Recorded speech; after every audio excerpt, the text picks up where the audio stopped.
Monde numérique.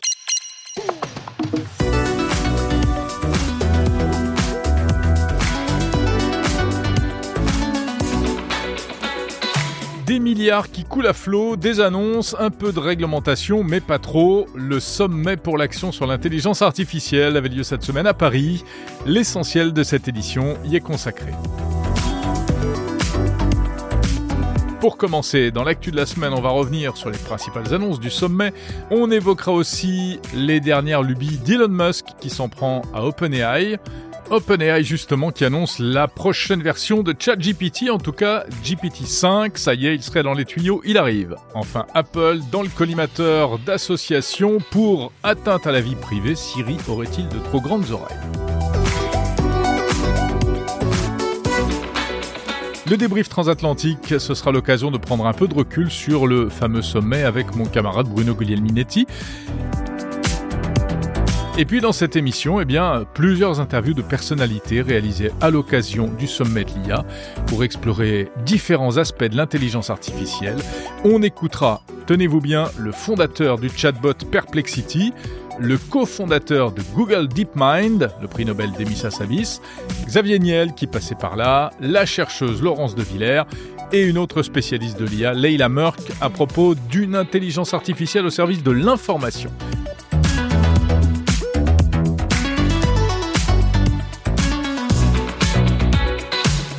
Bienvenue à l'écoute de Monde Numérique, l'hebdo, le meilleur de la tech chaque samedi sur toutes les plateformes de podcast. C'est l'épisode du 15 février 2025. Monde numérique, Jérôme Colombin.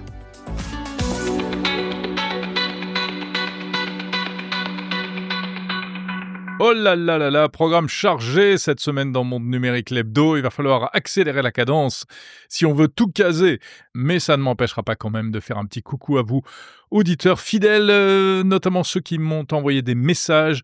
Michel, Jeff, qui me fait plein de propositions d'évolution pour ce podcast, des idées intéressantes. Michael également et Demeus, qui lui trouve que je suis un peu trop dur avec la réglementation européenne. On verra. Et remerciements tout particuliers cette semaine à Jean-Michel, Julien et Jérôme pour leurs dons, car vous le savez ou vous ne le savez pas, mais vous pouvez soutenir financièrement si vous le souhaitez ce podcast Monde Numérique qui en est à sa 5e saison. Il suffit pour cela de cliquer sur le lien en description ou d'aller sur le site mondenumérique.info. Merci à vous, généreux donateurs.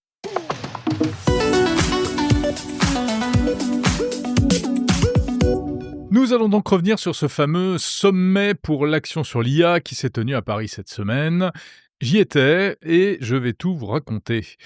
Mais avant de se poser la question de savoir si c'était un succès ou un échec, ça on en parle tout à l'heure avec Bruno Guglielminetti, un petit tour rapide tout d'abord sur ce qu'il en ressort concrètement. Alors des annonces d'investissement, 109 milliards en France pour la construction de data centers, de l'argent exclusivement privé qui sera apporté par différents investisseurs, la promesse de former 100 000 data scientists par an, 200 milliards au niveau européen, et puis sur le plan politique, la signature d'une déclaration internationale pour une IA ouverte, inclusive et éthique, appelant à éviter une concentration excessive du marché, une déclaration signée par 58 pays, dont la France, l'Inde et la Chine, mais pas par les États-Unis ni la Grande-Bretagne.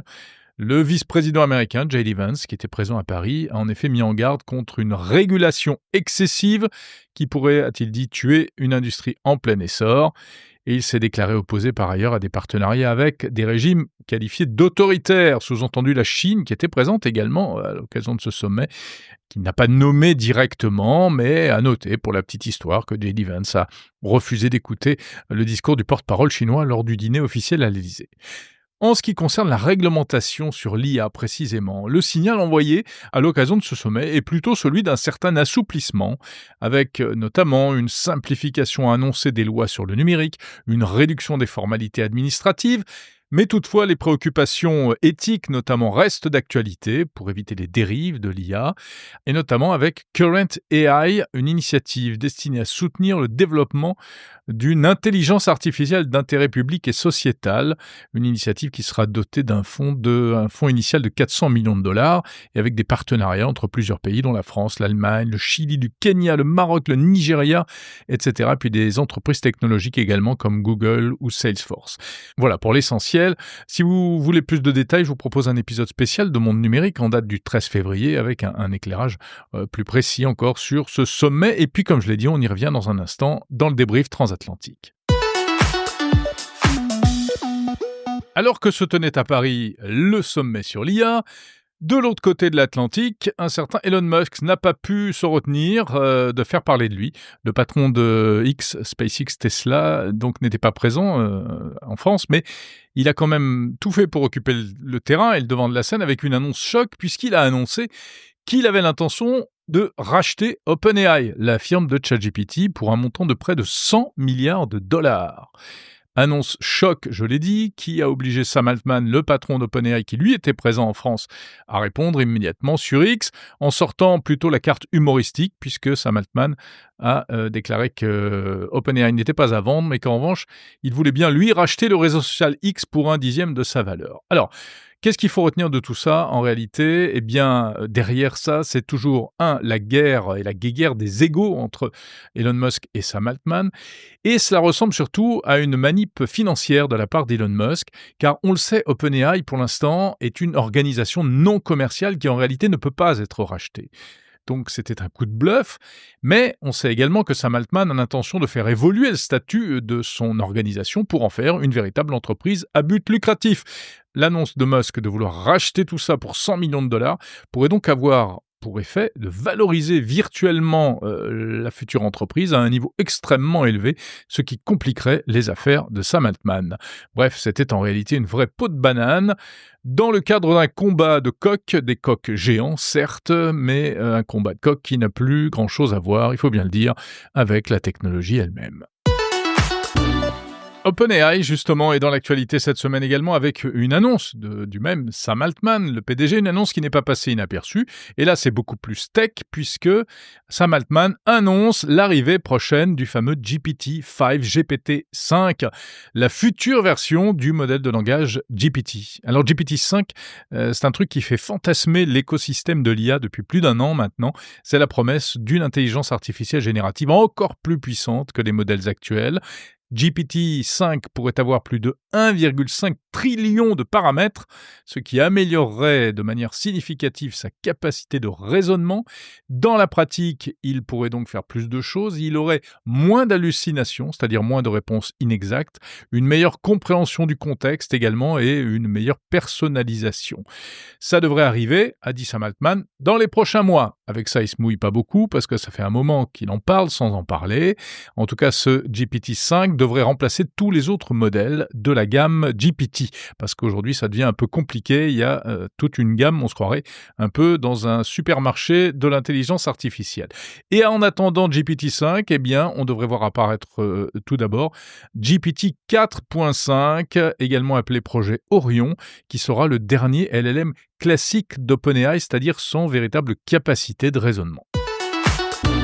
Dans un tout autre domaine, une actu qui n'a rien à voir avec l'intelligence artificielle, pour une fois, c'est cette action en justice en France contre la marque Apple.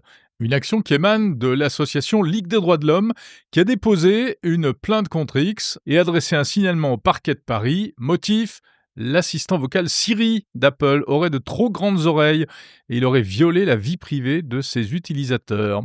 Alors à l'origine de ces révélations, eh bien, il y a un ancien employé d'une société sous-traitante d'Apple, Thomas Le Boniec, qui affirme que lui et d'autres techniciens ont eu accès à des informations privées, voire carrément intimes. On parle de discussions d'argent, des discussions sur des sujets de santé ou même des enregistrements, débats amoureux et aussi beaucoup d'enregistrements d'enfants via des iPads, selon ce technicien. En réalité, l'affaire n'est pas nouvelle, elle remonte à maintenant plusieurs années. Thomas Le Boniec avait déjà fait des déclarations en ce sens. C'était avant également que Apple, comme d'autres, Google ou Amazon, ne mettent en place des règles plus strictes de confidentialité. On sait que ces écoutes par des humains existent ou ont existé en tout cas sous cette forme, dans le but d'améliorer les systèmes de reconnaissance vocale qui au début n'étaient carrément pas très bons. Alors d'où viennent ces enregistrements? Eh bien, il faut quand même rappeler un peu comment ça marche. Donc l'assistant vocal Siri ou Google ou Amazon, etc. se déclenche avec le mot-clé, en l'occurrence dit Siri ou Siri, et c'est à ce moment-là qu'il va enregistrer la requête et l'envoyer sur des serveurs pour être traité, etc. Et le souci, c'est que parfois, en tout cas à un certain moment, il se déclenchait souvent accidentellement quand on prononçait des mots ressemblants, ce qu'on appelle des faux positifs. Du coup, ça aurait pu contribuer à révéler des informations privées. En plus de ça, le jeune homme et les associations qu'il soutiennent dans cette action judiciaire laissent entendre que ces écoutes pourraient avoir servi à des fins marketing pour adresser des publicités ciblées. Une plainte a donc été déposée. Bon, on verra si la justice décide d'aller plus loin, de lancer des investigations. En tout cas, voilà de quoi relancer la rumeur, en fait, sur les écoutes passives des appareils connectés. Rappelons qu'on n'a jamais prouvé jusqu'à présent que cela pouvait exister, que ce soit même techniquement possible, car comme le rappelle notamment Luc Julia, co-inventeur de Siri, eh bien si on voulait écouter toutes les conversations et transférer tout ça sur des data centers, ce serait des quantités astronomiques de données juste pour envoyer de la pub, ça paraît absolument impossible. Et les chercheurs qui ont essayé de voir si ça se faisait ne sont arrivés à aucune conclusion probante. Donc quelle est la responsabilité d'Apple dans cette histoire, à la fois sur l'aspect marketing et aussi tout simplement sur l'aspect vie privée? Eh bien, on verra si la justice décide de creuser le sujet ou pas. Tiens, à propos d'Apple justement, encore autre chose, une annonce à prévoir pour la semaine prochaine. C'est le PDG, Tim Cook, qui a posté un message sur X en annonçant pour le 19 février prochain un nouveau venu dans la famille, dit-il.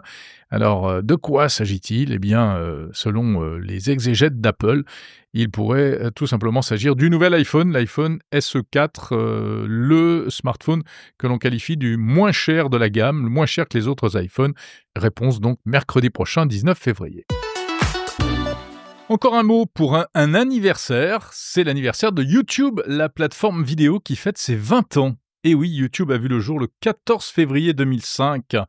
Créé par 3 anciens employés de PayPal, la première vidéo sur YouTube a été postée le 23 avril 2005. C'était un jeune homme en train de se filmer devant des éléphants dans un zoo aux États-Unis. D'ailleurs, elle est toujours en ligne, cette vidéo. Vous pouvez la trouver. En 2006, YouTube est racheté par Google pour 1,65 milliard de dollars. Et aujourd'hui, bien, c'est une énorme machine qui permet toujours aux particuliers de poster leurs vidéos de vacances ou autres, mais qui a surtout donné naissance à un gigantesque marché de production audiovisuelle totalement nouveau, qui s'est en plus énormément professionnalisé au fil des années. YouTube, c'est plus d'1 milliard d'heures de contenu visionné chaque jour. YouTube se regarde sur smartphone, mais surtout, de plus en plus, à la télé. Et aux États-Unis, la télévision est même devenue l'équipement numéro 1 pour regarder YouTube. En France, on suit la même voie avec 15 millions de personnes qui regardent quotidiennement YouTube sur leur téléviseur. Enfin, YouTube, c'est aussi de l'audio, il faut le rappeler, puisque vous pouvez écouter ce podcast, tous les épisodes de Monde Numérique, sur YouTube et sur YouTube Music, qui est l'application mobile permettant d'écouter de la musique et des podcasts. Monde numérique. Avant de passer à la suite de Monde Numérique, un mot du partenaire de cet épisode. Il s'agit de Froghands. Froghands est un projet technologique innovant, un nouveau moyen d'expression sur Internet, simple et hyper puissant. Imaginez des mini-sites très graphiques qui fonctionnent partout, sur ordinateur, sur smartphone, tablette ou même dans un casque de réalité virtuelle, sans passer par un navigateur classique. Mais ce qui rend Froghands vraiment unique, c'est son concept basé sur un tout nouveau protocole différent du web. Conçu pour être léger, sécurisé, centré sur l'utilisateur, Froghands ouvre la voie à des usages totalement inédits. Froghands est un projet français conçu par une équipe d'ingénieurs passionnés.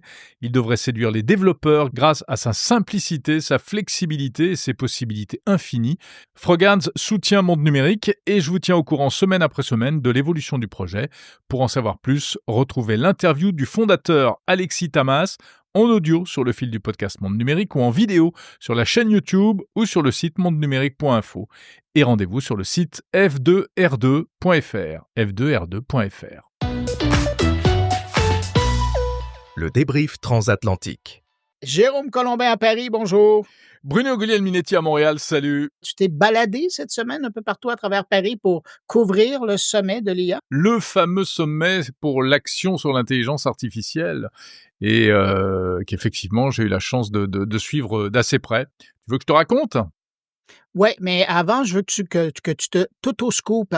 C'est une réussite ou pas? Ça, c'est la question à 1 000 €. Je pense que J'ai les moyens, alors je sais pas. je dirais que c'est, quelque chose qui compte et qui pourrait compter pour le futur, oui. Enfin bon, c'est pas non plus, c'est important que ça ait eu lieu, ça s'est plutôt bien passé et il en ressort quelques petites choses intéressantes. Qu'est-ce que tu retiens de ces choses intéressantes-là?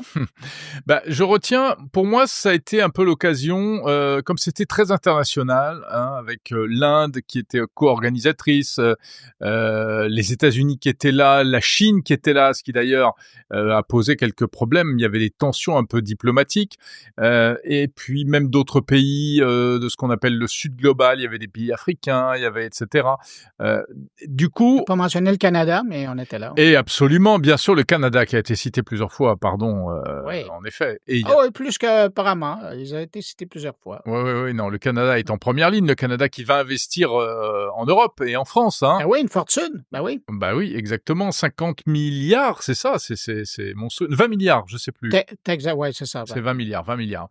Ouais, c'est assez énorme. Non, voilà, l'intérêt, c'était que un petit peu, on mette tout sur la table, que tous ces pays se parlent, échangent un peu leur point de vue, leur vision de l'intelligence artificielle et qu'on sache un peu, dans quelle direction on peut aller. Alors ça veut pas dire que tout le monde est d'accord, hein, et on s'aperçoit qu'il y a quand même des lignes de fracture. Tu as quand même, toujours sans surprise, les États-Unis, qui par exemple n'ont pas voulu signer, l'accord, hein. Il y a eu une déclaration pour, je cite: «Une IA ouverte, inclusive et éthique». Presque tous les pays ont signé, dont la France, l'Inde et la Chine, mais pas les États-Unis, pas la Grande-Bretagne. Pourquoi? Parce que les États-Unis, trouvent qu'il y a trop de régulation en Europe, notamment, donc ils veulent pas s'associer à ça. La Grande-Bretagne, fait pareil et puis, encore une fois, il y avait la présence des Chinois qui, vraiment gênait les Américains, on le voit bien et c'est sans doute pour ça d'ailleurs que, d'autres responsables, américains sont pas venus. Mais voilà et après, il y a eu des choses concrètes, enfin en tout cas, on espère qu'elles se concrétiseront puisqu'il y a eu pas mal d'annonces, hein, 109 milliards pour, construire des data centers en France, 200 milliards au niveau européen pour développer des projets autour de l'IA. Voilà, c'est malgré tout, du concret ou en tout cas des promesses de choses concrètes. Ouais, ça, c'est ce qui se passait, et ce qui a été annoncé dans le Grand Palais, mais il y avait aussi cette journée un peu magique qui était toujours dans le cadre du sommet, mais qui s'est passée à la station F. J'avais l'impression de revivre la belle époque du début de la French Tech avec les images que je voyais. Ouais, c'est exactement ça. Et là, en plus, ce qui est drôle, c'est qu'il y a vraiment un contraste, en fait. Le Grand Palais, c'était très institutionnel et c'était très fermé. Et ce qui d'ailleurs était un problème. Parce que, il y avait pas beaucoup de monde. Alors, c'était pas un problème quand on y était, parce que c'était même très agréable, hein, contrairement à un salon où il y a trop de monde. Et bien là, c'était formidable parce qu'on se bousculait pas Il y avait de la place, ouais. et puis on trouvait, on voyait très facilement les gens et on tombait par hasard comme Ça ça. devient un accès assez, facile, hein? Oui, exactement. On tombait facilement sur des gens importants. Tu vois, j'ai croisé Xavier Niel en descendant un escalier. On a fait un bout d'interview. J'ai croisé 2-3 pointures de l'intelligence artificielle que d'ailleurs j'ai interviewé pour mon podcast. Voilà. Donc ça, c'était bien. Mais le problème de ça, là, je te parle du Grand Palais toujours, hein, après je te parlerai de Station Oh, F. ouais. Le problème de ça, c'est que et puis c'était sous très haute surveillance, policière parce qu'il y avait des chefs d'État, il y a Emmanuel Macron qui est venu faire un discours et cetera. Il y avait le vice, président américain, il y avait le premier ministre indien et à la fois pour des raisons de sécurité peut-être, mais ça donnait un petit côté entre soi. Et c'était pas une très bonne image, je trouve, pour l'intelligence artificielle. Ça manquait un peu d'ouverture vers les vrais gens, en fait. Il aurait fallu quand même que les gens puissent accéder au moins à un espace d'exposition, quelque chose comme ça. Et puis à l'inverse, Station F, c'était le lendemain, on n'était plus vraiment dans le sommet, c'était un peu la suite, c'était les prolongements pour parler business. C'était donc une journée spéciale business. Et alors là, c'était l'inverse, c'est-à-dire que c'était la cohue, on s'est marché dessus, on mettait 2 heures pour entrer, les pauvres, ils étaient complètement débordés par l'afflux de monde, c'était monstrueux et sans surprise, il était plus difficile de parler aux gens, enfin, paradoxalement, parce qu'on savait plus trop qui était qui et il y avait vraiment trop de monde. Et là, c'était très plus commercial, c'était des startups qui se montraient, etc., où il y a pas vraiment eu d'annonce, mais c'était important au niveau business et il y a sans doute peut-être des contacts importants qui se sont faits entre tous ces gens-là, en fait. Ouais. Jérôme, si tu regardes, bon, puis le lendemain, par la suite, il y a eu aussi des discussions plus scientifiques par des gens qui ont vraiment les mains dans le cambouis, là. Mais quand tu prends un recul par rapport à cette semaine-là, est-ce que tu dirais que ça puis tu le disais, la réussite est teintée, l'accord n'a pas été signé par tout le monde, mais somme toute, est-ce que c'était une opération qui en valait la peine? Oui, encore une fois, je pense que oui. Pourquoi? Parce que bon, l'accord, c'est un accord de principe. Les investissements, pour l'instant, ce sont que des annonces. Mais il y a eu un énorme effet positif, je trouve, à ce sommet. C'est que on a parlé d'IA et que d'IA et sur toutes les antennes, sur tous les médias pendant quasiment une semaine en France. Alors ça, il y a beaucoup de gens que ça a dû énerver. Parce que voilà, parce que Ah les ouais. gens ont leur vie quotidienne et ils se disent, mais l'IA, moi, j'en ai rien à faire. Je veux dire, c'est le cadet de mes soucis, etc. Mais c'est faux, c'est faux. L'IA, c'est super important. Alors, ça passe peut-être au-dessus de la tête de beaucoup de gens, mais c'était hyper bien parce que sur toutes les chaînes de télé, sur toutes les radios, t'avais de tout, des discussions un peu éthiques, sur l'éthique, sur les problèmes que ça peut poser, mais il y avait aussi des reportages sur à quoi sert l'IA, comment est-ce qu'elle est utilisée pour aujourd'hui trouver plus facilement du travail, pour produire des contenus, etc. Donc c'était toutes les facettes de l'intelligence artificielle et il y a eu un énorme battage médiatique et je crois que c'est ça le principal bénéfice de ce sommet en fait. Et donc, l'IA s'en sort gagnant. L'IA s'en sort gagnant, oui, parce que Ouais. du coup ça infuse un peu dans les esprits si tu veux. Bien voilà, ça montre qu'il y a il se passe des choses, il y a une grande cause. Tout le monde ne perçoit pas forcément les avantages, les inconvénients. Au contraire, ce qui revient très souvent, alors ça c'est ce que je regrette, c'est que les médias ont beaucoup mis en avant les problèmes de l'intelligence artificielle, même pas les problèmes, les risques. Hein. Dès qu'il y avait une interview, la troisième question, le président de la République, l'interview d'Emmanuel Macron à la veille de l'ouverture, troisième question, c'était allez paf. Bon alors tout le monde va perdre son emploi, on va plus du tout travailler pareil, il y a des métiers qui vont disparaître, mais oui, il y a des choses qui sont vraies, mais c'est très anxiogène tout ça, et je trouve par certains moments, on parlait pas assez des bénéfices de Ouais. l'intelligence artificielle. Et Ouais, puis dans ce sens-là, il faut leur rappeler que ça a été la même chose quand l'internet est arrivé, bah quand exactement. l'informatique est arrivée, quand la voiture est arrivée, quand l'électricité est arrivée. La lumière de réverbère, il a perdu son boulot, hein, quand, bon, en tout cas. Bah tu as tout à fait Bref, raison. c'est l'évolution de la technologie. Mon cher Bruno, et toi de ton côté, quand même, la vie continue. Tu as suivi l'actu de près. Qu'est-ce que tu as retenu cette semaine? Ah, ben, écoute, plusieurs sujets, mais j'avoue qu'il y en a un qui t'a, intéressé, je pense, et cette, nouvelle recherche qui a été faite, au sujet de ChatGPT, et ça c'est vraiment surprenant parce que personne avait ces données-là, et là, il y a, Epoch AI qui est une boîte, à but non lucratif qui s'intéresse à l'évaluation, à l'analyse des performances des IA sous tous les angles, et eux sont arrivés avec une recherche plutôt surprenante qu'ils ont publiée cette semaine en marge du sommet, et ça nous apprend que ChatGPT, pour une requête simple, là, Mmh. pas bon, un document répété ou une grande analyse, Ouais. mais pour une requête simple à ChatGPT, ça consomme 10 fois moins que ce qu'on disait auparavant. Donc, bref, c'est l'équivalent d'une requête qui est faite sur Google. Ah bah c'est une bonne Évidemment, c'est nouvelle. surprenant.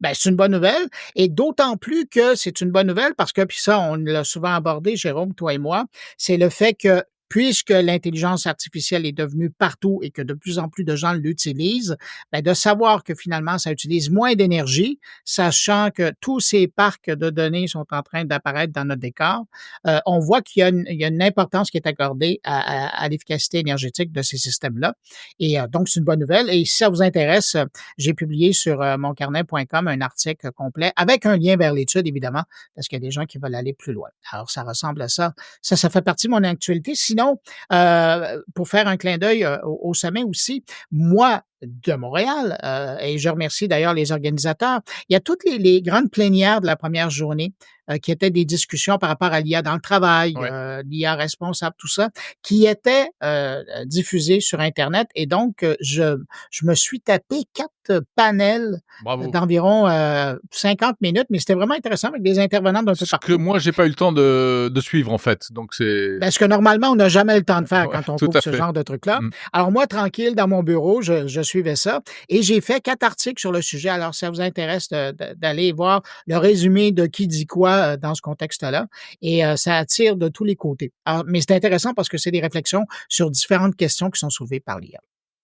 Et Dieu sait qu'il y en a de ces questions. Bah voilà, donc Oui. à nous deux, on a couvert ce salon, ce sommet mondial de l'IA.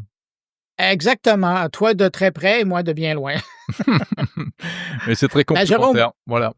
je te laisse poursuivre avec tes auditeurs cette émission un peu particulière que tu proposes. Et puis moi, je vais poursuivre avec ma couverture du sommet. On reste à Paris. Je vais aller rejoindre Delphine Sabatier, qui, elle, va me Ah, parler du contre-sommet parce que ça avait lieu. Ce qui est intéressant, c'est que, puis tu le disais, on a parlé de beaucoup de choses dans le vrai sommet, ouais, sauf que la parole citoyenne, elle n'était pas là. non. Enfin, Toutes les grandes organisations. elle était représentée, mais elle n'était pas... Oui, Ouais, mais on s'entend. Mais le monsieur, madame, tout le monde, ouais. il était pas là. Mm. Et les associations, ils étaient pas vraiment là. Non. Alors, c'est l'occasion d'entendre leur discours et leurs réactions. Ouais. Et ça va de « je me pose beaucoup de questions » à « mais moi, je suis tout à fait contre l'IA, on ferme la boîte et on s'en va. » Ouais, j'ai vu ça. Et c'est ouais, mais c'est intéressant. Ça me fait Alors, beaucoup c'est rire. de ça que Mais bon. ben oui, je comprends, mais c'est intéressant d'avoir ce discours-là. C'est important de laisser de la place parce que ça nous permet d'avancer dans la réflexion, puis de nous conforter qu'on soit d'un côté ou de l'autre. Et puis, donc ça, c'est avec Delphine que j'en parle tout de suite après toi. Et puis aussi, ben, il y a l'angle canadien, l'angle québécois. Je pense que tu as pas assez pesé sur le fait que Justin Trudeau était là, qu'il était dithyrambique dans toutes ses présentations, ici et là, avec son ami Emmanuel. C'était formidable de les voir avant le sommet, puis pendant le sommet. C'était Tout à fait. la bromance qui se poursuit. Alors, on est content de les voir. Et puis, donc, c'est ça. Alors, avec Anne Nguyen, qui est Madame IA au niveau du gouvernement du Québec, qui, elle, était là justement pour différentes rencontres, avec notamment notre ami Yoshua Benjo, qui était là aussi. Ben, ça a fait une grosse présence québécoise, finalement, aussi, à cet événement-là. Absolument. Alors, c'est que ça que je parle aussi un petit peu plus tard. Eh ben écoute, super. Je renvoie mes auditeurs sur ton podcast et j'attends que les tiens viennent chez moi. Et ils sont les Ben bienvenus. oui, je te les retourne tout de suite après. Allez, puis je te souhaite un bon montage parce que toi, c'est pas fini. Non, on n'est pas couché. Salut Bruno, à la semaine prochaine.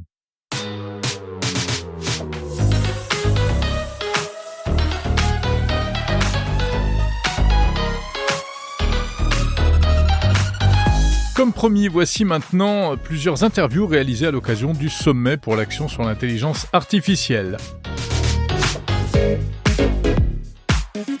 Ces interviews sont proposées en version intégrale si vous écoutez Monde Numérique l'Hebdo Premium sur Apple Podcast. Sinon, retrouvez-les en épisodes séparés, long format, la semaine prochaine sur toutes les plateformes de podcast. Xavier Niel, ce sommet de l'IA, il tombe à point nommé ou il arrive trop tard ? Pour les autres, c'est la panique. Pour les autres Européens, c'est la panique. On est en train de tout tuer l'Europe en France. On est très, très bon. Donc, on va montrer au reste de l'Europe qu'on est là et on va montrer au reste du monde qu'on est là aussi. Donc, c'est important, je pense, que d'afficher. C'est le deuxième. Le troisième, je crois qu'il aura lieu en Inde. J'espère que c'est pas un grand secret.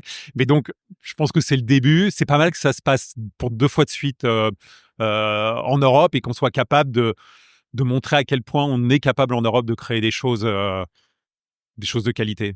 Malgré toutes les rengaines sur le retard, la peur, on a l'impression qu'il y a énormément de peur et ça l'emporte sur la confiance dans les perspectives de l'IA. Sur le retard, il n'existe pas ce retard. Donc, je sais que ça fait partie de notre défaitisme habituel français. On avait déjà un modèle de type DeepSeek. DeepSeek, c'est le modèle chinois qui est à la mode du moment, mais on a eu Mistral, qui est de la même manière le meilleur modèle sur l'ordinateur qu'on a chez soi à la maison. Donc, on est là-dedans. Donc, je pense qu'on a toujours ce côté défaitiste, mais on est plutôt en avance de phase. On est plutôt très, très bien placé en France. Ensuite, la peur, elle est la peur pour son emploi, la peur d'une déstabilisation de la démocratie. Il y a de nombreuses peurs, mais ces peurs, dès qu'on le connaît, dès qu'on sait comment ça marche, dès qu'on comprend comment ça marche, elles ont toutes les raisons de disparaître. Et donc, je pense que c'est un sujet important d'avoir une couverture médiatique significative pour ce sommet de l'IA, pour que les gens aient envie d'essayer d'utiliser ces modèles. Avec Mistral, pour tous les abonnés Free Mobile, on leur offre une version pro de Le Chat. Et l'idée, c'est quoi ? C'est juste de dire testez, essayez. Allez loin, voyez ce que ça vous apporte, voyez ce que ça peut vous amener dans votre vie pour traduire quelque chose, pour corriger vos fautes d'orthographe. Utilisez l'intelligence artificielle et voyez les avantages que ça va vous apporter.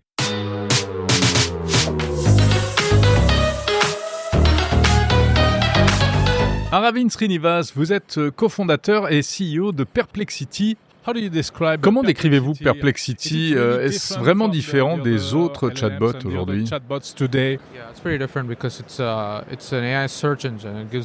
Oui, c'est assez différent parce que c'est un moteur de recherche d'IA qui vous donne des sources.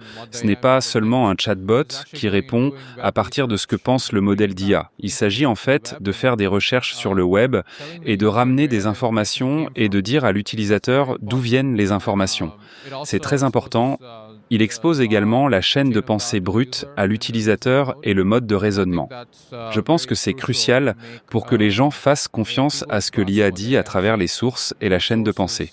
C'est la raison pour laquelle c'est un produit unique. Oui, mais on voit qu'aujourd'hui, d'autres chatbots comme ChatGPT intègrent également les sources dans leurs réponses. La différence, c'est que Perplexity est toujours fiable. Comme pour toute requête sur Perplexity, vous obtenez toujours des sources. Avec ChatGPT, vous en obtenez parfois, mais parfois vous n'en obtenez pas. Ce n'est pas fiable. Perplexity vous donne, dans le mode de raisonnement, comme une chaîne de pensée brute du modèle, que ChatGPT n'expose pas. Ainsi, Perplexity garantit que pour tout ce que vous faites, vous aurez toujours de la transparence et de la confiance. Les gens peuvent toujours avoir une expérience Perplexity gratuitement, à la fois pour le raisonnement et la recherche régulière. ChatGPT ne propose pas beaucoup de fonctionnalités pour les utilisateurs gratuits. Donc, tout cela doit nous permettre de garder une longueur d'avance. Et il y a beaucoup d'autres choses que nous faisons pour nous assurer que nos interfaces utilisateurs soient personnalisées pour chaque verticale, comme la finance, le sport, le shopping, les voyages et le local, et toutes ces choses que nous faisons beaucoup mieux. Et nous allons continuer à améliorer le produit. Pour la recherche, nous sommes le numéro 1. Pour les utilisations génériques d'un chatbot, les gens peuvent utiliser ChatGPT pour écrire leurs emails ou toutes ces choses. Mais je pense que nous restons en avance, notamment avec nos agents et notre assistant Android, que nous avons récemment introduit, qui peut non seulement vous donner des réponses, mais aussi effectuer des tâches pour vous. Je pense que c'est une autre façon de garder une longueur d'avance sur la concurrence. Comment voyez-vous le futur? Parce qu'il y a une très grosse compétition en ce moment, il y a beaucoup d'argent. Qu'est-ce que vous imaginez? Je pense que l'avenir appartient à celui qui va innover le plus rapidement et expédier les choses efficacement sans dépenser beaucoup d'argent. Je pense qu'avec DeepSeek, ce que les gens ont vu, c'est que vous pouvez réellement faire beaucoup de travail sans dépenser beaucoup. Et je pense qu'être agnostique du modèle, pouvoir utiliser n'importe quel modèle qui est le meilleur modèle là-bas et être obsédé par l'utilisateur, va nous donner beaucoup d'avantages dans la concurrence. Thank you very much.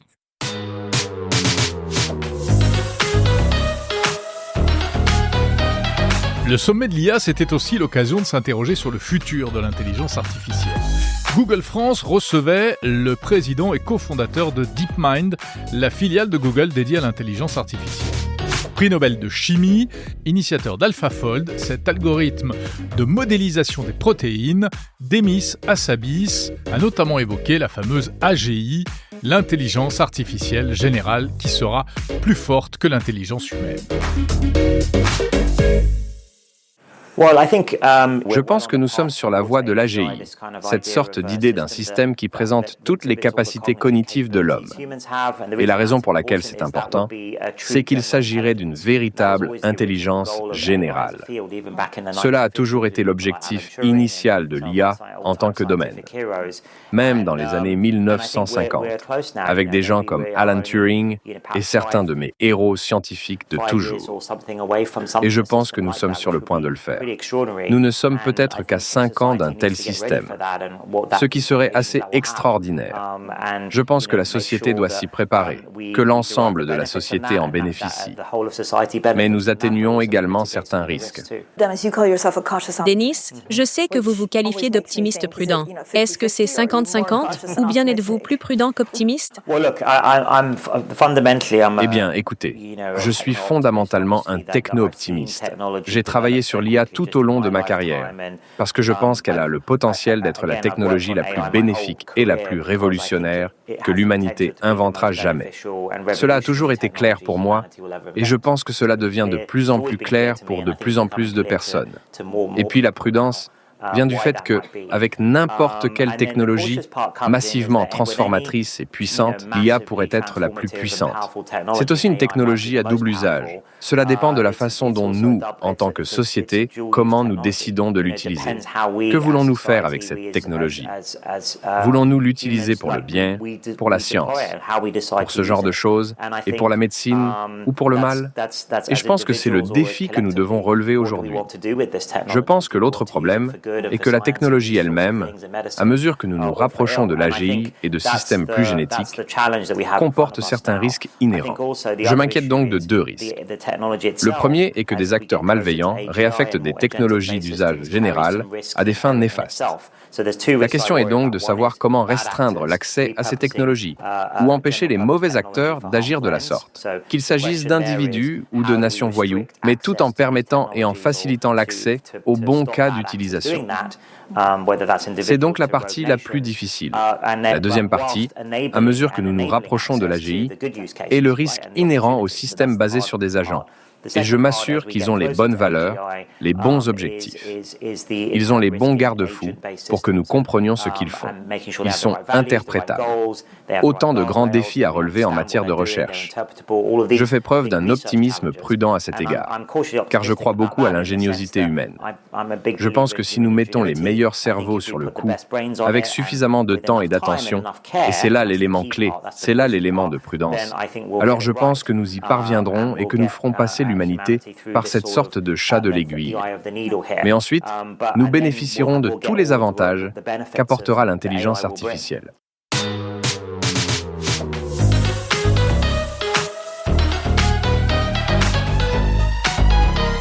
En attendant, l'AGI, l'intelligence artificielle, dès aujourd'hui, c'est du concret avec des initiatives au service de ce qu'on appelle l'inclusion.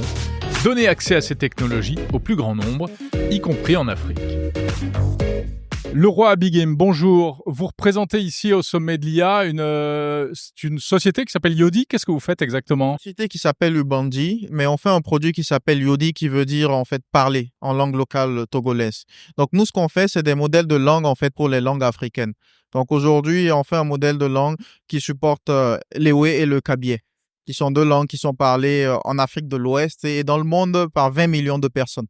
Parce qu'aujourd'hui, ChatGPT, par exemple, ou d'autres, le chat, etc., ne savent pas parler dans ces langues-là? Oui, justement. ChatGPT ne sait pas parler dans des langues de nos pays. Mais ce qui est bien, c'est que ChatGPT peut répondre à certaines questions. Et puis nous, après, ce qu'on fait, c'est qu'on fait de la traduction, par exemple, dans nos langues pour que même des gens qui ne comprennent pas le français, ni l'anglais, ni d'autres langues, en fait, ne se sentent pas délaissés et ils puissent aussi être, en fait, à jour, en fait, que ce soit dans le domaine de la technologie, dans le domaine de la santé, dans le domaine de la finance, en fait, dans le domaine de l'agriculture même, en fait. L'idée, c'est que des fermiers qui sont quelque part loin, en fait, puissent avoir accès, en fait, à des informations de la même manière que ceux qui sont allés à l'école, qui ont étudié, ont accès à l'information aussi. Voilà. Est-ce que vous avez suffisamment de data? Sur quelle base vous entraînez vos modèles? Alors, nous, on est une communauté d'environ un peu plus de 70 membres, en fait. Donc, ce qu'on fait, c'est que les membres de la communauté, en fait, contribuent sur une data interface que nous, on a créée. Donc, on a créé une data interface. Si vous allez sur contribution.ubandi.org, vous pouvez, en fait, créer un compte et vous enregistrer et puis contribuer dans votre langue. Si vous savez lire votre langue locale et vous la parlez, vous pouvez contribuer. C'est-à-dire, vous lisez du texte, en fait, par exemple, et vous soumettez, en fait, de l'audio. Et nous, derrière, on l'enregistre et on entraîne nos modèles. Au-delà de la langue, j'imagine qu'il y a également la notion de culture qui est très importante parce que, par exemple, on reproche à ChatGPT d'être très américain. On sait que les données sur lesquelles les modèles sont entraînés reflètent également la culture. Oui, en fait, c'est important. Nous, aujourd'hui, comme je vous le dis, on fait principalement de la traduction, mais l'idée par la suite, en fait, c'est d'avoir de la data, en fait, qui reflète les domaines, en fait, de l'agriculture, de la santé, mais qui sont dans le contexte de nos pays. Donc, l'idée, c'est de faire des IA qui sont pointu en fait avec nos données à nous. On utilise le ChatGPT pour répondre à des questions. Si vous voulez, je peux vous faire une démo du modèle là pour que vous voyez. Allez, allons-y. Alors, Donc là, on est sur WhatsApp, c'est ça? là, on est sur WhatsApp. Donc, nous, on a un bot WhatsApp en fait sur lequel vous pouvez tester notre modèle. Donc, basiquement, c'est un bot à qui vous pouvez écrire. Alors, salut. C'est ChatGPT qui répond là, vous allez voir. Il dit comment puis-je vous aider aujourd'hui? Donc, si vous lui posez une question, en fait, il va répondre à la question et vous pouvez lui demander en fait, voulez-vous traduire en Ewe? Il traduit en fait en texte Ewe, là, vous voyez. Ouais, un peu plus haut, on avait le ministre qui est passé tout à l'heure en fait et on a fait une démo avec lui en fait. On lui a posé quelques questions, il comprend l'anglais aussi. Et là, vous avez en fait les réponses traduites avec des audios sous différentes formes. Voilà. un peu. Voilà. Ça rend ChatGPT international. Oui. Oui. Super. Merci beaucoup. Bonjour Laurence de Villers. Bonjour Jérôme. Chercheuse en intelligence artificielle, spécialiste de l'IA, Sorbonne Université. C'est pas une surprise de vous retrouver ici au sommet mondial sur l'action pour l'IA. Qu'est-ce que vous en pensez de ce sommet? Écoutez, je pense que c'est une excellente initiative d'avoir une troisième voie par rapport aux États-Unis et à la Chine. On apprend de plus en plus en expérimentant. On commence à avoir des licornes qui sont plus que des licornes, Mistral AI ou d'autres. Il faut absolument qu'on capture des données en Europe et qu'on soit capable de construire des verticales sur plein de sujets. Et là, il y a une vraie force pour l'industrie, pour l'économie, pour la médecine, la santé. On peut trouver une innovation fulgurante. Pour l'éducation, je suis un peu plus mitigée. C'est-à-dire? Eh bien, je ne pense pas que c'est avec un chat GPT qu'on va apprendre aux enfants des choses fabuleuses.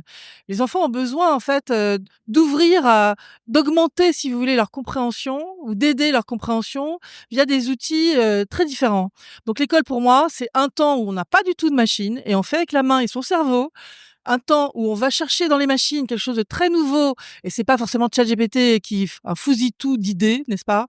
Et en troisième, il faut apprendre surtout aussi les concepts qui sont derrière ces IA, comment elles sont faites, parler d'éthique aux enfants, d'usage.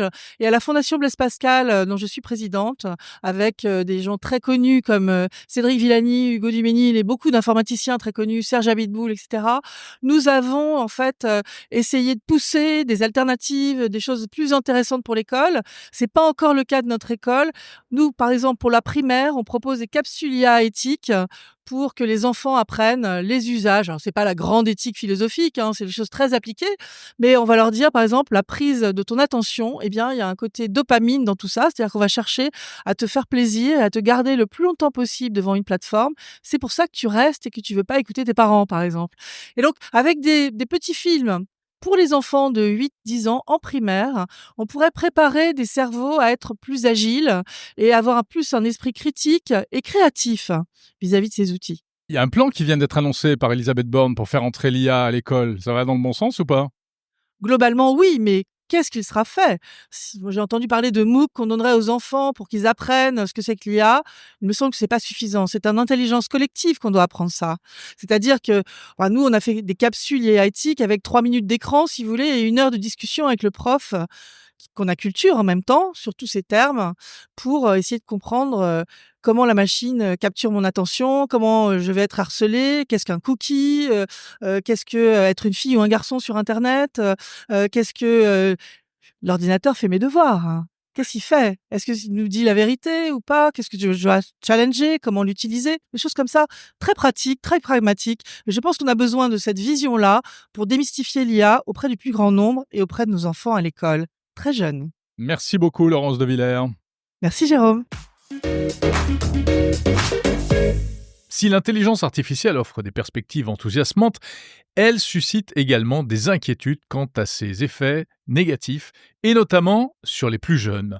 L'organisation non gouvernementale Everyone.ai aide les responsables de la jeunesse du monde entier à y voir un peu plus clair. Mathilde Serioli de Everyone.ai. pourquoi en fait on se pose principalement la question des enfants, c'est que jusqu'à 25 ans, le cerveau se développe et ce qui se passe, c'est que l'environnement a une importance dans ce qu'on apprend et à quel point on apprend efficacement. Et pendant certaines périodes de développement, le cerveau, il apprend extrêmement vite. Et en dehors de ces périodes-là, c'est beaucoup plus difficile, le développement est moins optimal. C'est pour ça que, par exemple, quand on apprend nos langues étrangères plus tard dans la vie, on garde souvent un accent qui est vraiment pas très bon, alors que quelqu'un qui l'aurait appris très tôt aura un très bon accent, parce qu'on apprend en dehors de ces zones de développement. Et c'est un petit peu là qu'est l'inquiétude. Est-ce que les utilisations de l'IA qu'on a vont être hyper stimulantes, hyper enrichissantes? Et là, il y a un réel potentiel d'aller améliorer certaines connaissances. Par exemple, dans l'éducation, on voit énormément de choses qu'on pourrait faire avec une éducation qui, des fois, peut être aidée, parce qu'il faut garder le prof au centre vraiment de l'éducation. Cette relation humaine, elle est essentielle. Mais on peut aller utiliser certains produits pour aller avoir une meilleure personnalisation à l'enfant, à son rythme d'apprentissage, pour aller leur fournir aussi des retours très précis sur les travaux qu'ils font, par exemple. Donc, on peut aller faciliter le travail de l'enseignant. Et de l'autre côté, il y a aussi des risques qu'on peut identifier. Et en fait, on est un petit peu à un moment, comme au moment des réseaux sociaux. C'est ce que j'allais vous dire. Est-ce que c'est pas l'histoire qui se répète, finalement, ce qu'on a déjà connu avec les réseaux sociaux? Le but, c'est que ce soit l'histoire qui se répète pas, en fait. Parce que finalement, peu importe les débats autour des réseaux sociaux, quand on demande à mes collègues psychologues, neuroscientifiques, experts du développement de l'enfant, est-ce que les réseaux sociaux qu'on a actuellement, c'est les meilleurs qu'on pourrait avoir pour les enfants, qui vont vraiment les aider dans leur développement? Tout le monde est d'accord pour dire que non, on aurait fait des choix différents. On nous aurait demandé il y a 15 ans à quoi ça doit ressembler. C'est pas ça qu'on aurait décidé de faire. Et donc là, en fait, on se dit, mais en fait, avec l'intelligence artificielle générative qui arrive, on est un petit peu à ce moment clé où déjà, on peut apprendre de nos erreurs. On sait que le développement et l'adoption va être extrêmement rapide. Et donc maintenant, il faut qu'on réfléchisse aux produits qu'on veut voir arriver et qu'on demande finalement à ces experts de l'humain de travailler avec ces experts de l'IA. Et c'est vraiment ça, Everyone.ai. C'est aussi la rencontre de mon expertise en neurosciences avec Grégory Renard, qui est un expert en AI depuis quelques années maintenant, et d'avoir ces conversations, que moi, je sois capable de comprendre en fait les opportunités qu'il y a dans l'intelligence artificielle et que lui soit capable de comprendre les risques qu'il y a pour l'être humain. Parce que quand on a une technologie qui sonne autant humaine finalement, parce qu'on oublie vite quand on parle par exemple avec ChatGPT. D'ailleurs, je dis quand on parle, je dis pas quand on utilise ChatGPT, on voit bien qu'on oublie vite, qu'on n'est pas avec de l'humain. Mais quand on a une technologie qui ressemble à un être humain, c'est vraiment important qu'on comprenne l'être humain. Et être humain, ça nous rend pas être expert à être humain. C'est une autre compétence qu'on a besoin de développer et que les experts en IA, en plus, ont réellement envie de développer parce qu'ils veulent que leurs solutions et leur innovation aident le monde plutôt que de créer des difficultés. C'est quoi aujourd'hui bien utiliser ChatGPT ou autre? Alors, ça dépend à quel âge.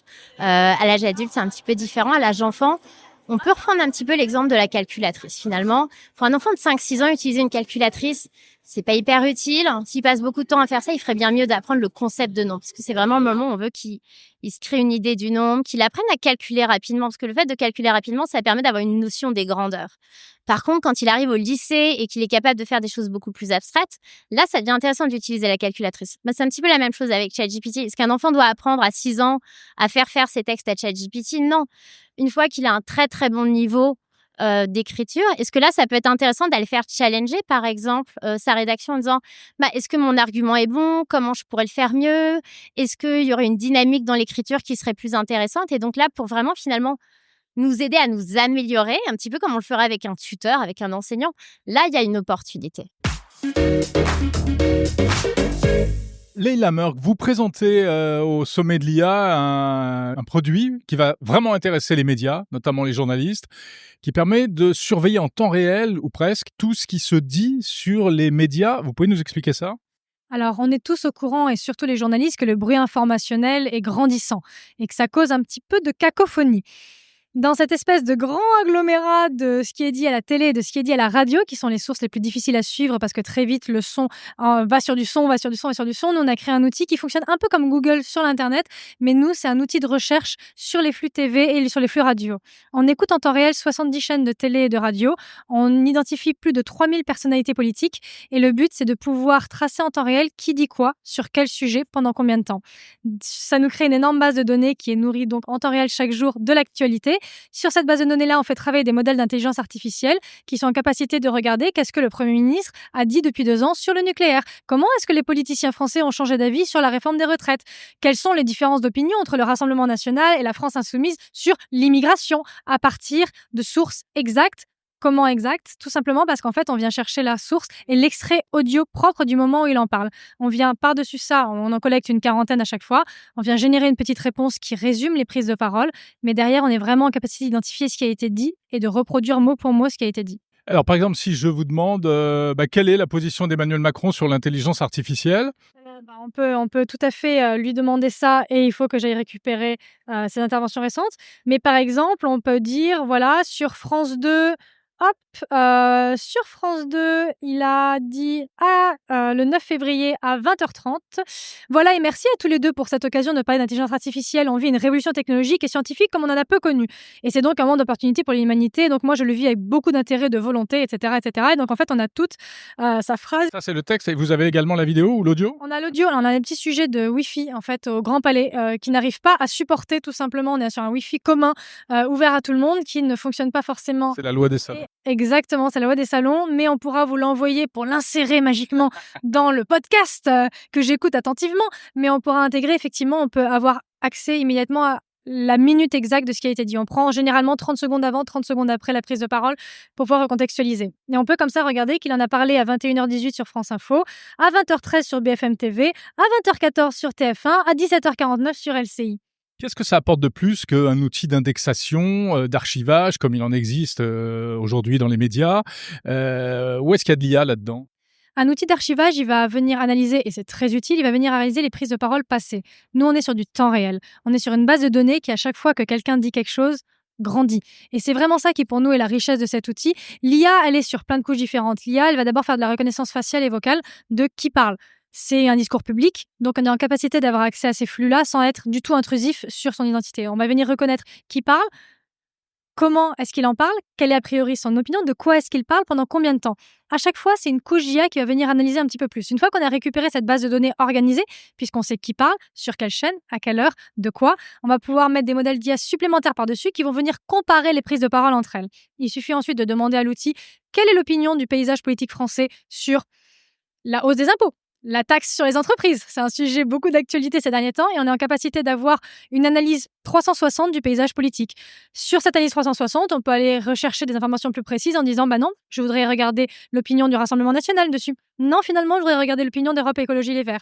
Ah, je voudrais même que vous me fassiez un graphique qui vienne comparer les différences et placer sur une carte qui parle de quoi. » D'ailleurs, en fait, c'est tout simplement du big data qu'on fait sur de la prise de parole quotidienne. Donc, en fait, c'est du big data real time. Et c'est ça que les technologies d'archives ne permettent pas. C'est un outil qui pourrait carrément révolutionner les interviews en direct, où souvent, le journaliste n'a pas le temps d'aller vérifier l'information et on laisse passer des tas de choses parfois aberrantes. Ah bah complètement. Ça pourrait tout à fait dire « ah bah non, mais attendez, moi j'ai dit ça, on va vérifier 2 minutes sur l'outil ».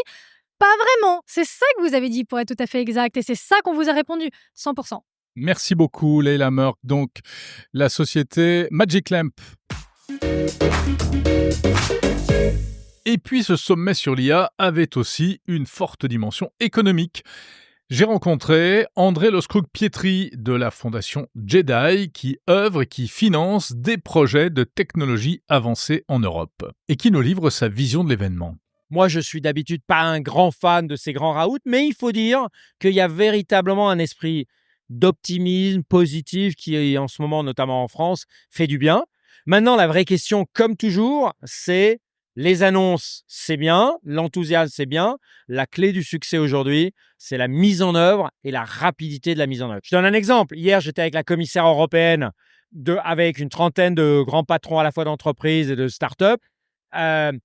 Là où elle aurait pu avoir un impact, c'est pas de dire à nouveau, comme tout le monde, il faut simplifier. Elle serait venue en disant, voilà les 5 ou 6 mesures que dès aujourd'hui, 10 février, je simplifie et je prends le courage de le faire, ça aurait eu un impact. Donc, il faut qu'on soit vraiment beaucoup plus dans l'action.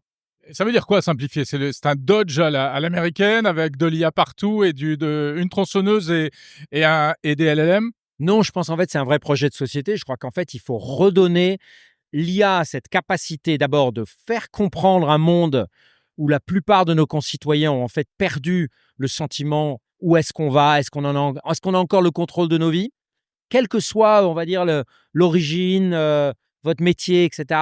Vous sentez bien aujourd'hui que cette accélération fait qu'on ne maîtrise plus notre futur. Et ça, je crois que ça ne parle pas à 2%, mais ça parle à 100% de la population. Et ça, c'est la promesse de l'IA. C'est que dans ce monde complexe où on est submergé par la donnée, l'information, etc., ça peut donner une certaine... On peut trier ce qui est important de ce qui n'est pas important. Donc ça, c'est quand même la promesse. Maintenant, ce qu'il faut, c'est que tout ça, ça s'applique sur des grands enjeux de société. On n'est pas là pour faire de la technologie pour la technologie. Est-ce que ça va nous permettre d'avoir de meilleurs médicaments? Est-ce que ça va nous permettre de circuler mieux? Est-ce que ça va nous permettre de mieux d'avoir une éducation de meilleure qualité pour nos enfants? Ça, c'est des projets de société dont l'Europe, la France d'abord, mais l'Europe, doit s'emparer. C'est un vrai projet où on peut revenir en tête. Alors, quand même, ce sommet, c'est c'est une grosse auto-célébration où tout le monde est content, on se félicite, des talents français, des investissements. Est-ce que vous pensez que c'est un enthousiasme qui peut être partagé par le plus grand nombre? Alors, je crois qu'effectivement, il y a le petit risque et peut-être la petite chose qui m'a choqué, c'est le côté, effectivement, le Grand Palais qui ressemblait où se passait cet événement, qui était une espèce de forteresse où il y avait des forces de police. Alors, je peux tout à fait comprendre et merci aux forces de sécurité pour ce qu'elles font, mais le côté, on va parler d'IA inclusive dans une espèce de forteresse accessible à personne où toutes les rues autour étaient bouclées, évidemment, l'image n'est pas terrible. Mais je veux rester sur quand même le sentiment qu'il y a quelque chose qui se passe, c'est que quand on arrive à mettre la science, le monde politique, les grandes entreprises, les associations dans une salle en se disant, on va pas juste pas se célébrer, mais se disant, c'est quoi les grands enjeux de société qu'on veut régler ensemble? Là, en fait, tout est possible. Ce que j'attendais aussi un tout petit peu, puisque tu me pousses, Jérôme, à me dire qu'est-ce qu'on aurait pu faire mieux, j'attendais un petit moment Kennedy, c'est-à-dire où le président dise on a un enjeu avec l'IA, c'est l'énergie, et ça touche tout le monde parce que si demain, on met toute l'énergie sur les data centers et qu'on en a moins pour...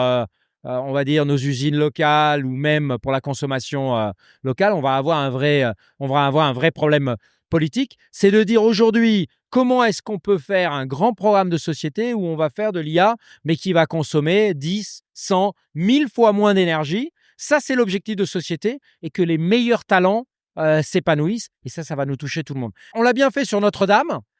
Essayons de le faire sur quelque chose qui touche toute la population. Merci beaucoup. Merci Jérôme.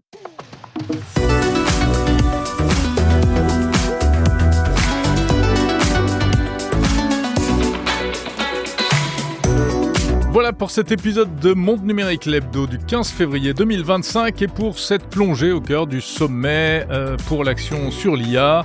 Écoutez, ça arrive une fois tous les 150 ans environ en France, donc ça méritait bien ça. On se retrouve bien entendu la semaine prochaine pour un nouvel épisode de l'hebdo et puis d'ici là, ne ratez pas toutes les interviews en version longue, tout au long de la semaine postées dans des épisodes spécifiques. Bref, restez à l'écoute du podcast Monde Numérique. Parlez-en à vos amis, abonnez-les de force. Envoyez-moi des messages, ça fait toujours très plaisir. Et puis n'oubliez pas de noter 5 petites étoiles sur Apple Podcast et puis également sur d'autres plateformes. Elles ne le permettent pas toutes, mais c'est évidemment important pour la visibilité et le référencement de ce podcast. Vous pouvez soutenir Monde Numérique financièrement si vous le souhaitez en allant sur le site mondenumérique.info. Abonnez-vous aussi à la newsletter. Voilà, j'ai fait passer tous les messages. Je vous souhaite une très bonne semaine pleine de tech. Salut.